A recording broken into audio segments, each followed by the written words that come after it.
So what I do have for you tonight is on board book page 36, the transfer in enrollment report.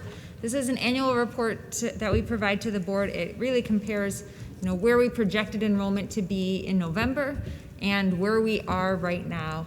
I think it's important to note that this is a snapshot. We always take it around, the middle of September, but our enrollment is constantly changing. Sometimes it's very different at the end of the year than it is necessarily in the fall.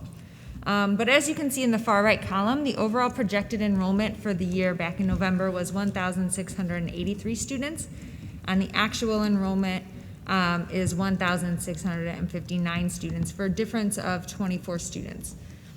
And when you look at students that are just physically in the building, the projection was again off about 24, 25 students. There were several questions submitted regarding this report. So first, the question was, had we doubled our outplaced students in 5 years? And that is correct. So as you can see on the chart, in 2016-17, we had 15 outplaced students, and now we are currently at 30. Another question was submitted regarding whether or not we lost students to private education because they were going in person this year. I don't have data to necessarily support that or necessarily refute that. I can certainly try to collect some anecdotal data. Certainly, if you look at our transfer out data, which is in the second ribbon, you'll see that we had 35 students exit. And that is somewhat consistent in the past 2 years. So I think, if anything, we may have seen that happen. We may have seen that happen more so at the freshman level. But I would have to collect some anecdotal data to get a firm answer on that.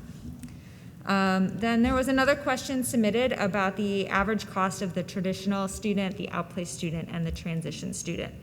The average cost for the traditional student, as we report to ISB, is $15,156.19. The average cost for an outplaced student that just goes to a therapeutic day school is, and this includes transportation, is roughly $63,828. If a student is a residential placement, that is more costly, and the average for that is about $155,000 a year.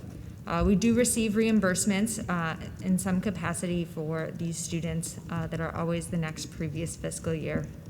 The average transition student, I would need more time to estimate that because they are in our building. They do access our faculty, so I would assume it would be closer to the 15. We don't provide transportation for those students. But those students are also doing a lot of work at job sites and things of that nature, so that cost might be lower. I would need some more time to have a real good estimate in regards to that. And those are the only questions submitted. Thank you, Kristen. Mr. Smithing, old business. All right. Move to old business unless there's any more questions. Old business. Board President, just a clarification on the agenda. Normally on old business, we have approval of minutes, right? No, this is the special committee of the whole. Yeah, we do that. That's at the business meeting. Okay, so we don't have those, because I thought we were going to have a consent agenda for We only have one item to vote on right now because the other one's monetary. Okay, all right. Life safety capital improvements. No update at this time.